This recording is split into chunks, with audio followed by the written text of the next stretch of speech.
Now listen to what Bashar Jafari, Syria's ambassador to the United Nations, has to say about what's happening in his country. Mr. Ambassador, today President Obama called for President Assad to step down, saying, and I quote, that the future of Syria must be determined by its people, but President Bashar al-Assad is standing in their way. His calls for dialogue and reform have rung hollow, while he is imprisoning, torturing, and slaughtering his own people. For the sake of the Syrian people, the time has come for President Assad to step aside. How do you respond? I think this is an unacceptable statement coming from an important heavyweight administration in the world affairs. We were expecting the American administration to go in a different direction, actually. Do you deny, though, that your president... Do you deny, though, that your president, his government, has imprisoned, tortured, and killed thousands of Syrian citizens in the past 5 months alone? I deny categorically, unequivocally, all these wrong references to bloodshed and killings taking place in my country, the way they are described by the media. We've seen countless videos of children with broken bodies returned after weeks in detention. We've seen people being shot at as they try to retrieve the dead and wounded bodies of their friends and families on the street. And we've seen protest after protest broken up with tear gas and security forces uniformed and not firing live ammunition to crowds. Are all of these lies? I have also a countless of other videos showing exactly the opposite. I'm not denying that we have losses of lives over there.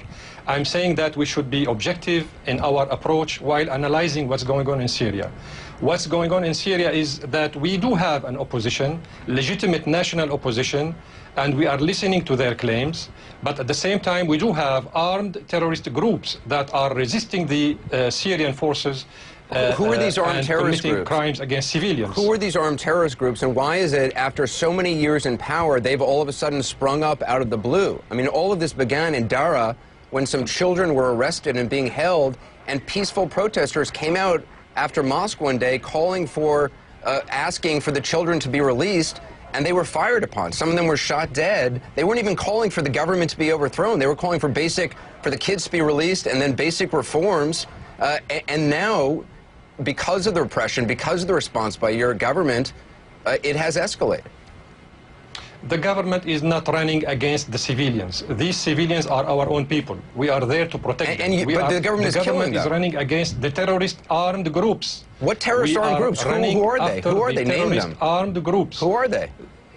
Yeah, those who have killed so far 500 officers and soldiers of our army, and police officers, and police soldiers, and security forces. Okay, again, you haven't named who these unnamed, mysterious armed terrorists are. They are the outcomes of the American-British invasion of Iraq, Anderson. They are the Salafists, they are the Takfiris groups, they are the Brother Muslim military wing. They are all these kind of extremist groups in the area. All of them spread all over the area after the American-British invasion of Iraq. But you have had I mean, your government has been in power since 2000. Before that, Bashar al-Assad's father was in charge. Very, restrictive governments. It seems incomprehensible that all of a sudden you have thousands of Salafists who are calling for the overthrow of the government. It just doesn't make logical sense. I mean, are you denying that there were peaceful protests, that there are peaceful protesters who have legitimate gripes, who have legitimate demands for basic dignity and freedom? The government allowed peaceful demonstrations to take to the street, and they are protected by the police. But that's just, come on, sir, that's not true. You know that's not true. I mean, you're a very educated man. You just simply know that is not true. In Dara, when people were asking for children to be released, you're telling me they weren't fired upon, they weren't killed? You don't know all the faces of the story, Anderson. Well, first of all, because you're not allowing us in. You're not allowing reporters to actually go to the front lines and see this. You're restricting reporters, so it's a little disingenuous to say you don't know the truth when you're not allowing the international community to see the truth. Anderson, this is wrong too, because we have allowed 3 delegations, big delegations of tourists and journalists and reporters to enter the country. You're right, and you keep them in Damascus or you control them very carefully. No, we don't control anybody. We are there to protect them from the armed groups. Sir, I've reported in Damascus, and I had a minder with me who watched everything I did and every single person I talked to, and that was at a time when you didn't allegedly have armed groups going around. So, I mean, to say that you're allowing free reign for reporters is just simply not true. Anderson, you are biased and taking side, and you shouldn't do that because I'm taking the side of the truth, and I got to say, I just think what you're saying, you have not offered any proof. This is not the truth. I am afraid this is not the truth. You are reporting what somebody told you. This shouldn't be done on CNN. Sir, I'm reporting what I've seen with my own eyes, and I've seen the corpses of little children who've had their penises cut off. I've seen their broken, battered bodies, and I've seen protesters trying to get the dead bodies and wounded bodies of their friends and colleagues and family members and complete strangers, and I've seen people being shot at while they're trying to retrieve bodies. You wouldn't be more sorry than us seeing these victims. They are our own people, and this is why we are saying that the American sanctions against us and the American President Obama's call for our president to step down are both an instigation and incitement to violence and a wrong, sending a wrong message to the armed groups that they are under American protection. Up next, more with the Syrian ambassador. He says outside journalists should come to Syria and see what's going on for themselves. We'd love to. We'll talk to CNN's Arwa Damon, who was there, who tried. We'll see how that turned out. Also, dissident Rezan Zaytouni, who cannot escape the daily reality in Syria. Later, before the break, you saw Syria's ambassador to the UN essentially sidestepping reality, saying in so many words that video of unarmed protesters being murdered by government security forces is instead video of armed thugs victimizing government forces. Before we listen to part 2 of my interview, take a look.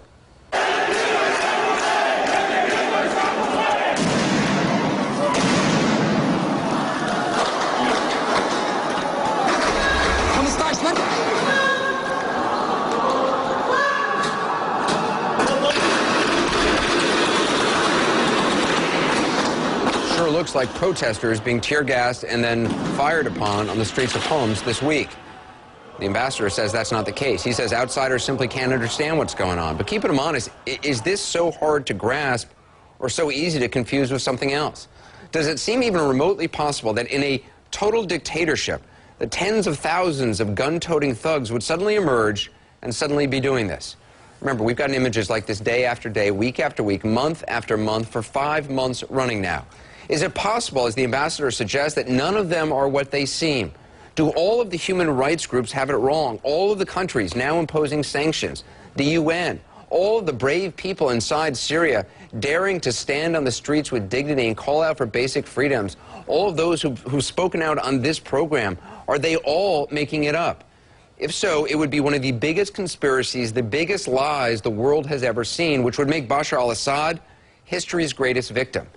Is that what you believe is happening? Look at again, another many videos from Syria, and ask yourself, does that seem likely? There, someone being beaten, shoved inside a trunk by what looked like uniformed government forces. Does this look like scenes of a dictator being victimized or a dictator victimizing people? Keep in mind, these images, as you listen to this part 2 of my interview with the UN ambassador to Syria, keep this in mind. Keep the United Nations High Commissioner for Human Rights accused your government, and I quote, of a pattern of human rights violations that constitutes widespread or systematic attacks against the civilian population, which may amount to crimes against humanity. They go on to say that you are intentionally going after children. They say children have not only been targeted by security forces, but they have been repeatedly subject to the same human rights and criminal violations as adults, including torture with no consideration for their vulnerable status. I mean, how can children be targeted and then returned to their parents? Or do you deny that's happening?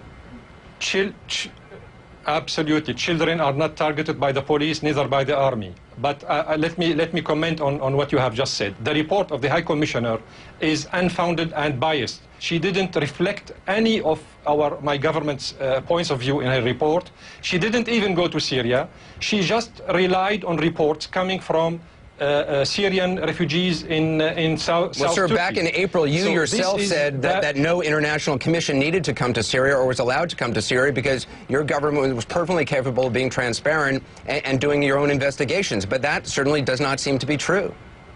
No, absolutely. I'm sticking to my words, and we are not talking about the commission coming from Geneva. We have allowed, after the presidential statement adopted by the Security Council, we have allowed a mission, a humanitarian mission from OCHA. But it's been 5 months, sir. Back in April, back in April, apparently you said you didn't need this. So now, under pressure, you're allowing some groups in.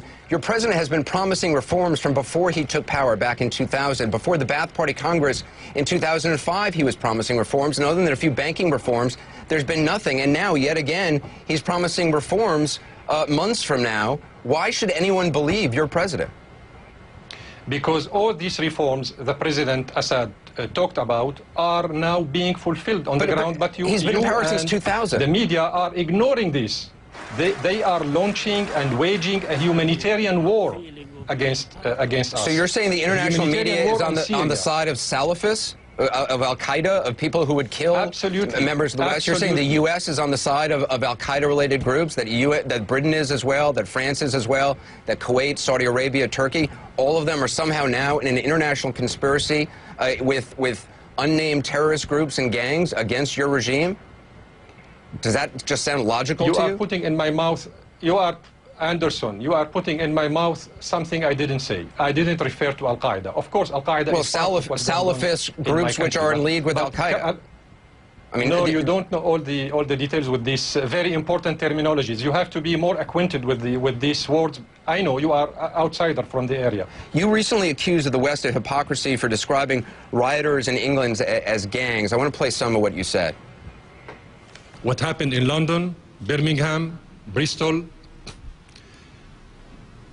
is only 1% maybe of what happened in some restive areas in my country. However, some people, they don't want to acknowledge the reality. Are you saying that what happened in England is the same as your government using snipers and warships against your own people? This is your own version of the events. I didn't say that. I didn't compare the two situations. I just wanted to shed some light on the hypocrisy of the British Prime Minister while addressing the situation in my country. Any gangs, wherever they are, should be dealt with accordingly by the security forces, whether they are in England, in Syria, in USA. The peaceful demonstrators are tolerated in Syria according to the law. But sir, they are under the police protection. That's not true. This is your opinion. This is your opinion. I respect your opinion, but you have to respect mine. I talked to protesters, I've talked to human rights activists inside Syria who say this is not true. A woman whose husband was arrested and kidnapped, taken away, and held for weeks and weeks without her having any knowledge of what happened to him. I've talked to these people. You may have talked to 1 or 3 or 10 or 100, but Syria is 23 million. I've heard from many protesters whose loved ones get injured that they can't, or get shot, they can't go to hospitals because your security forces are inside the hospitals and will arrest anybody who's taken in. This is another lie, Anderson. This is wrong, because we have had many delegations coming to Syria, journalists, reporters, officials. Today we have almost 300 members of a Russian delegation, reporters, journalists, politicians. They visited everywhere in Syria, and they haven't seen any wrongdoings. They're not allowed to visit everywhere in Syria, and journalists are not allowed to visit everywhere in Syria. I know this. We have tried.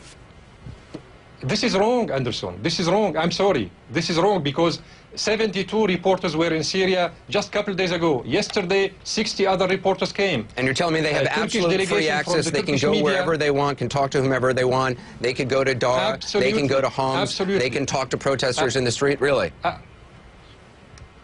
Absolutely. And you know what? The humanitarian mission of the United Nations is going to Syria on Saturday. And you will see with your own eyes that they will fulfill their mission and get back with a report. Ambassador, I appreciate your time, and I do appreciate you coming on. It's a difficult thing, and I appreciate you talking. Thank you. Thank you, sir.